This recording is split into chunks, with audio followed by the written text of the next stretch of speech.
seen her before, but when I put an advert out on Facebook, so many promoters recommended her. They were all saying one name, and that name was Debbie Holt!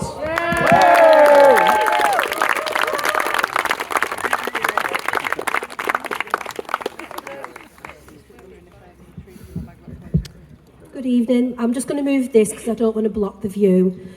You won't be able to see me. So I've come here tonight, a special night, and I've got dressed up for you. I've done my hair, done my makeup, put a posh frock on, matching underwear, always matching underwear. But to be honest, these days it's more likely I'll have a medical emergency than get trapped, pull. So I'm from a little village just outside Manchester. It's called Rochdale. I don't know if you've heard of it. Yeah. For them that don't know, it's famous for Gracie Fields, Lisa Stansfield, grooming gangs. But I had an idyllic upbringing. Idyllic. Sex, drugs. It was fantastic. And it would have been perfect, but my mum were barking mad.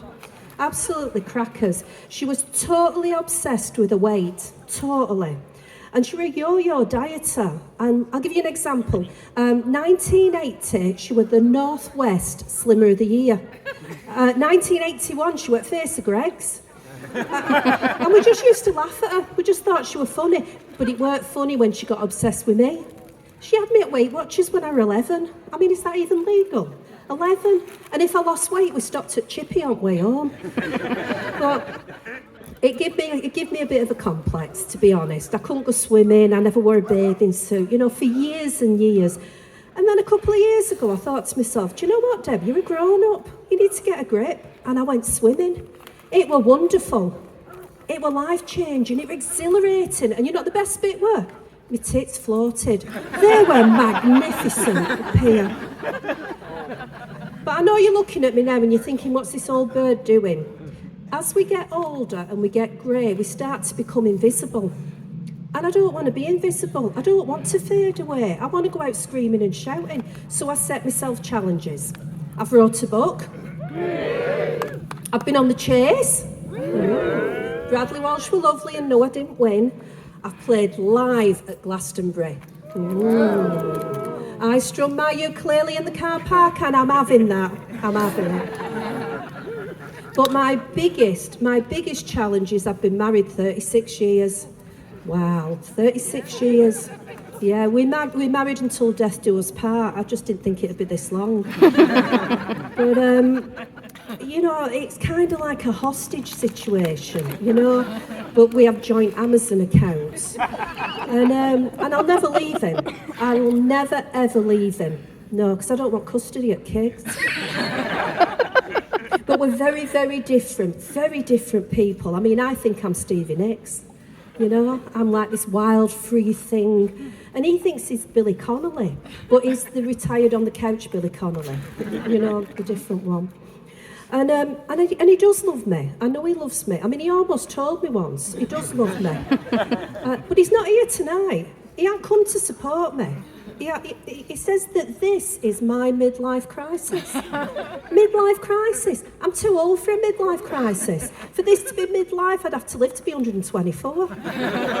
It's rubbish, isn't it? But you know what? He does love me, and we have little names for each other.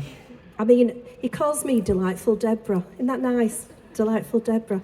I call him my sex machine. Oh, no. I call him a fucking tool.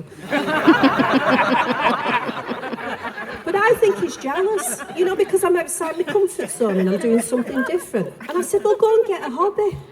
Go and do something. He said, I think I'll be a Morris dancer. I said, crack on with that then, love. He went down to Village Hall and all the Morris men were there. And they started interviewing him. They were asking him questions. Do you like real ale? Are you free bank holiday Mondays? Have you got an anorak?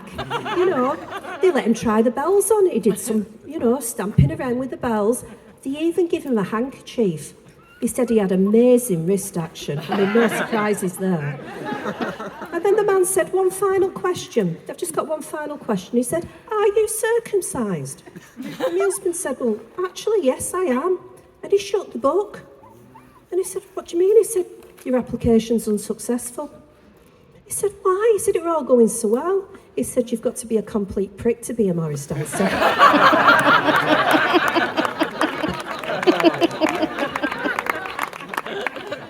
But when I met him, he had a narrow waist and a broad mind. Things change. And he's been, but just recently, he's kind of got socially aware. And he's ranting about the government because the government has stolen off him. So apparently, they've reduced men's alcohol intake from 21 units to 14. And he's done the maths. That's 7 units a week, 350 a year. That's 70 pints. They've stolen 70 pints off you men. 70 pints. He is absolutely livid. And he's joined a protest group. It's called Men Against Restricted Drinking Institute. Mardy for short. And all them Mardy men are marching down to London, to number 10, to demand that it's returned what's rightfully theirs. And you know what? I'm kind of glad that, he's fighting for a cause, that he's got a social conscience. But then I found out the truth. It's nothing to do with that. You know what pushed him over edge? He was saving them 70 pints for a stag do in Benidorm. But there's always something as we get older, there's always something. I went to the doctor's a couple of weeks ago and I'd got a sore throat and she's looking down my throat and she said, I think you could do with a colonoscopy. I thought, how far down can she see?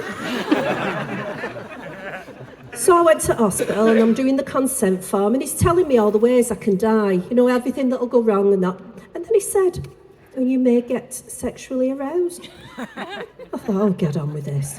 So I'm lay on the table, ready for the procedure. I don't like the word procedure, I can't even say it. I don't like that word. It makes it sound civilised. This is not civilised. It should be called invasion or excavation or even mining. So I'm lay on the table and he's got the camera up my bum. Has anybody else had a colonoscopy? Oh, of course you have, you lot have. Yeah. It's a bit of a pain in the arse, but necessary. But anyway, so he's got the camera up and he's having a look and he leant over and he says to me, are you all right? And I said, yeah, I'm fine. And I said, I'm not sexually aroused yet. He said, don't worry about it, I am. I thought, oh my God. But I've got a couple of girls. When I had the children, I had natural childbirth. If anybody's thinking of having children, if you can have natural childbirth, it's the best way to go. But when you leave the hospital, make sure you get a credit note. Because when that lovely little baby that you take home turns into a horrible, nasty, snotty teenager, you're going to have to go back to hospital to pick the anaesthetic up to numb the pain. And my girls were wild. Feral, absolutely wild. There were all-night parties, they were drinking, they were smoking, there were drugs, and that was just me to get me through them years. It was really hard. But now they've got teenagers of their own. You know what that's called? Payback. Payback. But I went to my daughter's on the way in, and she was screaming and shouting at her oldest, clean your bedroom, going on. And it was like, she run upstairs, and then she went back down in 5 minutes, and I thought, she's not done that room in 5 minutes. She went back down. So I thought, I went upstairs and had a look, and the room was tidy, it were all done. I thought, wow, and then I saw it, she'd stuffed everything under the bed. Everything were under the bed, and I thought, oh God, her mother will go mental, absolutely mental. So I started pulling things out, empty bottle of vodka. She's only 13, she's drinking, I can't believe it, she's drinking. Further under, pulling more stuff out, packet of cigarettes, I couldn't believe it, she was smoking. I thought, oh God. Then right at the back of the bed, there were a packet of condoms. I thought, oh my God, I can't believe it, she's got a penis.